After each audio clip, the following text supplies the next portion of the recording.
This is the second session of the interview with Mr. Aaron Spelling. This interview is for the Archive of American Television at the Television Academy, and today is November the 29th, 1999. Aaron, we left off last time starting to talk about Heart to Heart, which in 1979 you made a pilot, I think, based on an old Sidney Sheldon pilot, am I correct? Well, it was an old Sidney Sheldon script. And a very good script. Mm-hmm. And Tom Mankiewicz did the polish on that for you? That's correct. Uh-huh. And how did the casting of Robert Wagner and Stephanie Powers come about?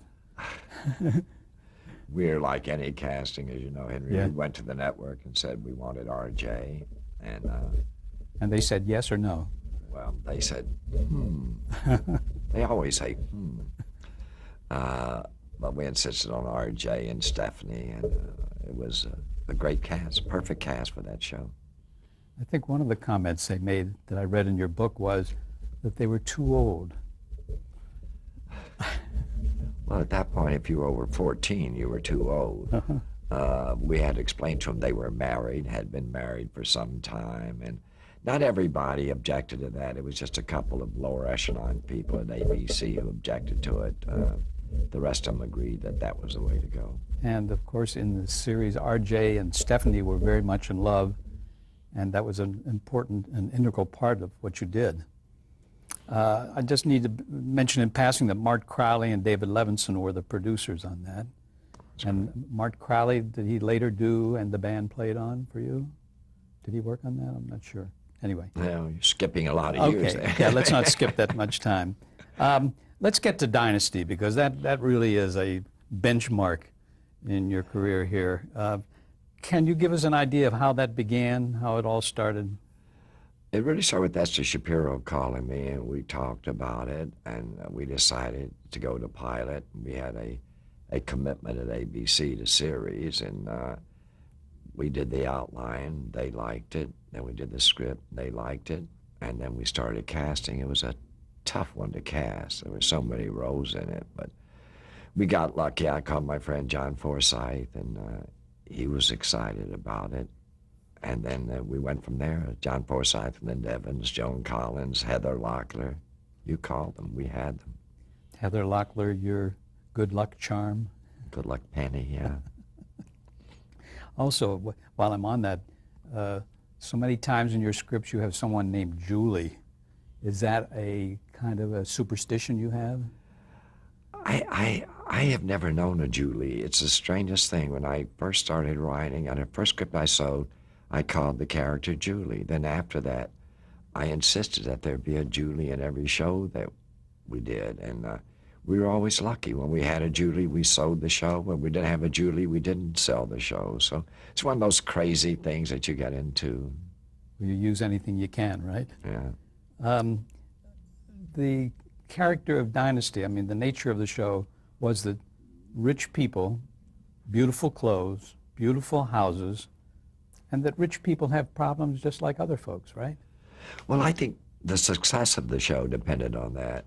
We found out through letters and everything that people who watch television, they're not all rich, and they love to see that rich people have problems and more problems than they have. So money doesn't solve everything. And then the wardrobe and the sets and the hairdos and everything, Nolan Miller gowns that cost a fortune, all blended into it. So they had something beautiful to watch, but they said, oh, that guy's worth $10 million, doesn't know what the hell he's doing. And that was the fun of Dynasty. At first, the setting was more in the oil fields and more emphasis on men, I understand.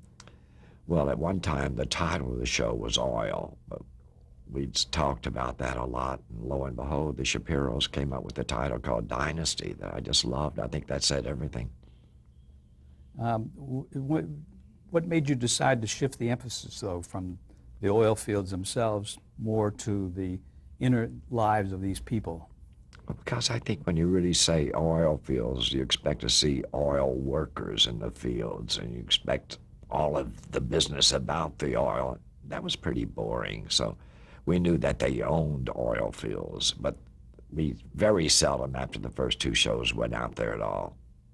So it became really a soap opera about rich people, didn't it? Exactly. And I think one of the first, if not the first. I don't know. Don't know whether Dallas beat us there first, but it was more in the fields than we were about oil. So that's one of the reasons we changed it in a hurry. ABC wanted this to be their answer to Dallas, didn't it? Didn't they? They didn't say that, but I'm sure you're right. Yeah, yeah. The ratings were just what, so-so at the very beginning, and then you added Joan Collins. Tell us about how all that happened. Well, the ratings were never bad. No. The ratings were really quite good, but we were looking for a vixen, and we wanted a different kind of a vixen. And the whole idea of bringing Joan Collins in with that accent and the way she wore clothes and that feeling she had, it was just perfect casting. We talked about a lot of things, a lot of ladies, and one that we decided on that we wanted so badly was Joan. And I won't mention the stars who were pitched us by the network and the stars who were pitched us by their agents, but we just felt Joan was right. Can't you give us an idea of maybe one? I'd rather not. I think it's, well, the husband of one, I can tell you, Sophia Loren's husband, came to meet with me in the office, and then he heard that we shot like 8 pages a day. And his answer, oh, we don't do that in a week. So, but I love Sophia Loren. She's a dear friend, crazy about her. And Joan is still one of our best friends. Well, that kind of bringing on, and forgive me for saying it, the bitch, so to speak, it kind of exemplified your theory about drama. I mean, you've got to have somebody in there giving an edge, don't you?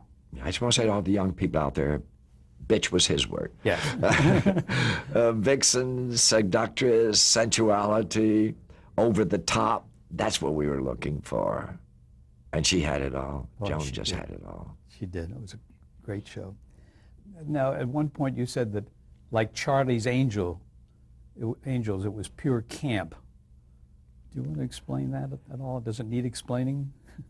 I don't know. I think if you look at daytime soaps or nighttime soaps, they all have a little camp in them. The release to do something humorous after everything else is going down the sexual alley or breaking up of the family, et cetera, et cetera, et cetera. Humor is badly needed in these shows, and I think Dynasty had a lot of that. I still remember Heather, the first day in the house, sliding down the banister railing for her entrance. Well, you don't normally do that. We thought that would be fun for her to do. It was great. Yeah, it was fun. It was a great opening. What about Esther and Richard Shapiro? Did they come up with the storylines for it, or did you work with them on it? They did a tremendous job. We worked together, but I give full credit for Dynasty to them. They did a great job on Dynasty. I did the casting with them and rough cuts, etc., but the scripts came from them. Storylines and scripts were strictly theirs, and very good ones. Do you have any comment to make about the woman-to-woman fights that went on, like between Linda Evans and Joan Collins? I mean, that was a fairly new thing for television. Well, it was. We had to stop doing it because the mud cost too much, Henry. And ruining their wardrobe every time. But they fought in swimming pools, mud baths, everything. But it was done in such a humorous way that you didn't expect that they would be wearing these gorgeous gowns and then push each other into the swimming pool. That was the fun of Dynasty. I think people came back every week to watch and see what was going to happen next. Let's talk about Stephen, who was the gay character on Dynasty. He was probably the first gay character truly depicted on television. The first one I knew of, Henry. Yeah. I didn't ever see a gay character on television until that. Did you get network opposition to that? The usual thing. This is not going to work. Wait to see the letters you're going to get, the objections. We got no objections whatsoever. And it was really, when every time you try something new, the feeling is, oh, that's not going to work and we're going to get letters. I may have told you that at the end of Dynasty, the great line that John Forsythe said to his son, that it bears repeating. I wish I had written it, Esther did, but it was great. When he saw his son living with his gay roommate, very much in love with his gay roommate, John, who had hated his son being gay throughout the series, said, "I'm glad to see that someone loves you as much as I do." I think that's one of the best lines I've ever read in my life. Fabulous, fabulous. Dynasty became number 6 in the ratings. Did that make it any easier for you at the network? Well, we were exclusive to the network at that time, so I didn't really have any problems with them. We'd been together for a long time, and they were always very cooperative, and they weren't Budinskis, and they gave us our freedom, and it worked out fine. We had a lot of shows with them, a lot of shows. In 1985, you spun off the Colbys from Dynasty. Is the spin-off a way that you like to do shows, or do you like to do just a plain, clean pilot? I'd rather do a plain, clean pilot, but sometimes it works out very, very well. The Colbys was spun off of Dynasty. We didn't have to shoot a pilot, and some of the people we had were not about to shoot a pilot. You don't get Barbara Stanwyck and Charlton Heston to do a pilot, and Ricardo Montalban. So now this was a great way to do it. Later on, we found out that we spun Melrose Place off 90210, and that worked also. Did the Shapiros write the Colbys as well? Yes, they did. Mm-hmm. And any anecdotes you have about Barbara Stanwyck that you want to tell us? I mean, she hadn't done much TV up to that point. She did the Big Valley, didn't she? Yeah, she did the Big Valley, and she did a Zane Grey Theater, yes. And then called everybody in town to tell them that she discovered a fine young writer, and she helped start my career. And she was she's also our daughter Tori's godmother. I love Missy. I loved every second of her. She was just a very, very special lady. What I witnessed with her, I don't mean to digress, was that she was there on time for you every day and knew her lines, which was a lot more than some of the other younger actors were doing. Well, there's a great story about that. We were doing a television movie that she was starring in, and we were going way over budget, and I had just formed my company, and I was financing everything, and it was really rough, and we were way behind schedule, and so it was a Friday night, so I walked on the set, and she said, "Get off the set." What? She said, "Get off this set." And so I left the set, and then she went to the crew and cast, got them all together, and said, "Our buddy is losing his own money on this, and we're going to finish this damn show tonight. Do you hear me?" They finished. Fantastic. Fantastic. Dynasty went off the air in 1989. Did you feel it had run its course, or what was the situation there? Well, geez, I had never had a show that ran that long. Well, Love Boat and Dynasty were just neck to neck all the time, but I think there's a time to stop. I really do think there's a time to stop. You always hate to say goodbye to your cast and your staff and your crew, but I think Dynasty had run its course. Do you think a show can get tired? I think it can if you don't bring in new people to the show. We keep doing that on our shows. We're in the 10th year now of 90210, and we keep bringing in new people each year. I think that helps the show stay alive.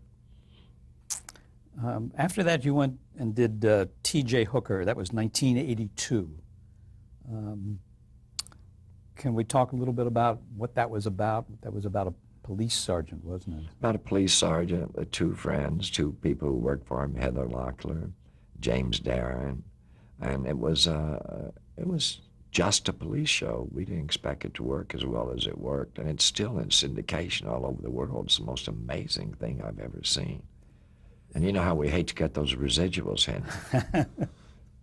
I got one the other day from, thanks to you, for Love Boat, something that I wrote, $6.80. I got a big kick out of that. And you thought I was cheap. No. Tell us about William Shatner. Was he your first choice for that role? First and only choice. It was. Yeah, we knew each other quite well, and he had done some guest star things for us, and he was, and the network wanted him desperately, so it was sold like that. And he was very effective. Very effective. Yeah. Now here you were with a couple of young rookies again. Was there any comparison made to Mod Squad with the young police people? No, because these were really straight people from the academy. They weren't like Mod Squad who were arrested and sent to jail. And they either had the choice of working for the police or going back to jail. So no, they were a lot more sophisticated, and they carried guns. And of course, we never did on Mod Squad carry a gun or ever fire a gun on Mod Squad. In all of its years, 5 years, never fired a gun. This was a reunion with Len Goldberg of a sort, because you had divested yourself of that company at one point and gone back to Aaron Spelling Productions. Not at that point, Henry, I'm sorry, but T.J. Hooker was a part of the Goldberg, of the Spelling Goldberg company. Okay. Yeah, along with Heart to Heart and the Rookies and Charlie's Angels, et cetera, et cetera. I know we talked about Heather Locklear, but is there any anecdote or anything you want to add about that? Because she was appearing in 2 shows, and I think you made a point of that in our last session here, that she was appearing in 2 shows at the same time. And that, I think, was the first time a network ever permitted that to happen. I don't think it's ever happened before. No. Remember, it's for the same network, so it was really a strange thing to do. We would, rush her over from this set to that set. But it was really great fun for her, and we welcomed her back on Melrose Place. So I love working with Heather. She's a hoot. She's a real hoot. She has a tremendous following, too. Heather doing Spin City now, half-hour comedy, to me, is I'm very proud of her. Good. We go to 1983, and I must touch on the theatrical film you made, Mr. Mom. We talked briefly about it the first time around, but the point that I think is important is that it was a picture for the whole family. Do you want to talk about that for a minute? Well, I think of all the movies the company or I have done, I'm most proud of Mr. Mom, because no one expected it to work. It got a terrible release. It cost $6 million to do, and it was released in Arizona in 12 theaters around Arizona at first. It eventually ended up grossing $64 million. In those days, that was a lot. But working with Michael and working with Terry Garr, it was really fun. And it was John Hughes' first picture he had written, and he exploded after that, as you know, in many, many movies. But yeah. Did its success surprise you at all, or did you have total confidence that it would work? Did it surprise me? No. I just thought it was a miracle. It didn't surprise me much. But I can't tell you how much I loved doing it, though. It was such a warm place on the set and everything. It was just a pleasure to do. And people every time I mention movies, they say, "We love Mr. Mom." It was the strangest thing. I don't know what it was that they loved so much, but they just loved it. Well, they were entertained, which is hard to get nowadays. Well, that's a word I don't understand. Yes, of course not. How did the working on this theatrical film differ for you than working on the TV series? I was discussing that last night with my brother, and we were discussing, I said, take any of the 10 movies that we've done, and I think we've done about 18 theatrical movies. I'd say by the time you did 10 movies, I had shot 3,000 hours of film. It just takes so long to do a movie. I love television. You do it, you put it on, you get an audience reaction immediately, and there you are. And you don't need big names, star names, get $20 million a feature. And it was, I don't know, it's just, I just love television. No comparison. In 1983, you and Douglas Kramer developed Hotel, based on the Alex Haley book, and set, of course, in a hotel. Let's talk about that for a little bit, about the development of that. Did somebody come to you with Haley's book, or did you find his book? I don't remember. We were talking about doing a basic anthology with guest stars, because we love doing that, and the Haley book came up. I think probably it was Doug who brought it, and we bought the book and then did that. It was a strange experience, a happy one, a sad one. Betty Davis did the pilot, And then Betty Davis died of a stroke, or had a stroke, and You then mean she Ann passed Baxter? away. Beg pardon? You mean Betty Davis got sick, didn't she? Yeah. Forgive me for interrupting you there. Betty Davis got sick, and So she we couldn't do called- the series. couldn't right? do the series at Yeah. all. She was in the hospital. So how did you get to Ann Baxter? With a phone call. Yeah. I had worked with her before, and with a phone call, and she said, "I'll have to ask Betty if I can do it." I thought, this is very strange. Why would you have to ask Betty? She said, "Aaron, I did All About Eve with her when I replaced her in the movie. This is life imitating art now." And she went to see Betty, and Betty called me and said, "I think she's a great choice." I want to note here the other people who are in that series: James Brolin, Connie Selica, Sherry Belafonte, Jared Belafonte. Shay Farrell. When you replaced her with Ann Baxter, did Ann fulfill everything that you had hoped to get with Betty? Oh, absolutely. Yeah. Ann's a terrific actor. They're both brilliant. I mean, Betty was the Academy Award-winning star that we never thought we'd get. And then to have Ann Baxter say that she would replace a star and do it was just a big thrill. And Ann was professionalism personified. Did she get a lot of mail? I mean, did she have, on that series, did the fans like her? Tremendous Yeah. amount of mail. And you have to remember that we always use at least 4 guest stars in the show, so we had various stories in the show. Yeah. Our cast helped those people in the hotel, but guest stars were very prominent in the show. It was like doing 3 separate stories of 3 different people. And again, you balance that, I believe, with having one fairly humorous, light humorous, That's and right. others more serious. And in the meantime, we developed the love affair between the assistant and a bellboy, etc. James Brolin and Connie Selica, love affair. So we kept that growing throughout while we did the anthology part of it. And then Michael Spound, who was the bellboy, and Heidi Bohe met and married after the series was over. Well, we taught them how to love each other, Henry. That's what television's Exactly. all about. I think we should touch here, too, that unfortunately Ann Baxter became ill and died while the series was on the air. And I recall that you got a phone call the next day from Betty Davis. And what did she want to do? She talked about coming back, but couldn't. And That put you in a terrible spot, didn't it? Beg pardon? That put you in an uncomfortable spot. Yeah, we knew she couldn't come back. I saw her later at a party, and she was surrounded by people at a party at someone's house. I don't remember whose. And I came into the room, and she stopped everybody. Shh! I got to go see my boss. And she had a problem talking. I'll never forget her struggling to get over to me to give me a hug and a kiss. I'll never forget that as long as I live. What a moment. In 1986, you took Aaron Spelling Productions public. Can you give us the thought process behind that? Was it to refinance the company? What was it you wanted to do?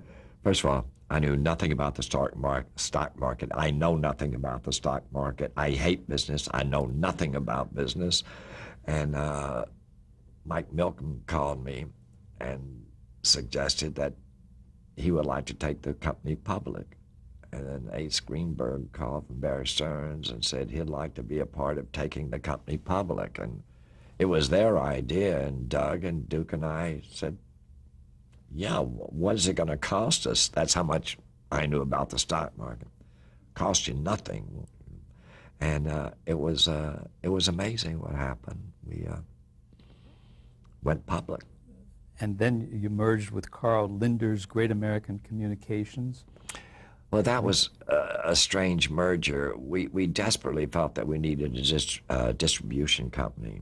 We were using Warner's to distribute and 20th to distribute, but you need your own company if you're really going to get benefits from your distribution. So he owned World Vision, so I went to his hotel, and a meeting was arranged for me, and I met Mr. Lynn there and told him I'd be very interested in buying World Vision from him. And he said, World Vision's not for sale. And then we talked, and I was glad to see he kind of liked me, and he was giving me cards. He has a lot of cards with sayings on them, and he carries a stack of them, and they're adorable. And then I started to go out there, and he said, I have an idea. You want World Vision? I said, yes, sir. We'll love World Vision. He said, good, I'll buy your company, and we'll all have World Vision. And that's how it happened. He didn't buy the entire company, but he bought 50% of it. But I bet it's been an adjustment for you to make, hasn't it? I mean, having other companies that your company is with, I mean, have you had to adjust in any way to being a stockholder-held company? No. Good. I'm the luckiest guy in the world. Carl Lindner bought our company. I got along with him. He never interfered. His son, Craig, was great. Got to know him very well. Never interfered. I didn't have to worry about the business. After that, we were bought by the gentleman Wayne Huizinga, who owned Blockbuster and sports teams and everything. Steve Berard was assigned to work with us, a great guy, adored him, never told us what to do, never interfered, never read scripts, never saw rough cuts. And then from then we were bought a little later by Sumner Redstone. And again, there was 50%, and then Sumner went from 50% to 62%, and then he bought the entire company. So I've had 3 great people to deal with, no remorse whatsoever. That's terrific, because your experience certainly was a lot different than other companies that go through all kinds of turmoil after somebody totally So I've heard. So I've heard. I was worried about it, but I was very lucky. Also in 1986, you produced with Lucille Ball Productions her new sitcom at that time called Life with Lucy. How did that come about? It was crazy. I had acted in Lucy. I'm sure you've seen my famous square dancing episode on Lucy. I remember that. Yes, I did, at the Museum of Radio and Television. It's there for posterity. But I got a call from Marvin Davis, with whom Lucy was very friendly, and said, Lucy would like you to produce a new series for her. I thought it was a joke. He said, call her. It's no joke. So I called Lucy, and I said, Lucy, you want me to produce it? She said, yes. I said, but I've never done comedy. She says, I have. I'll take care of that. You're the best producer, and I love you. So I produced the new Lucy show. We're going to pick that up in a minute as soon as we change tapes, Aaron.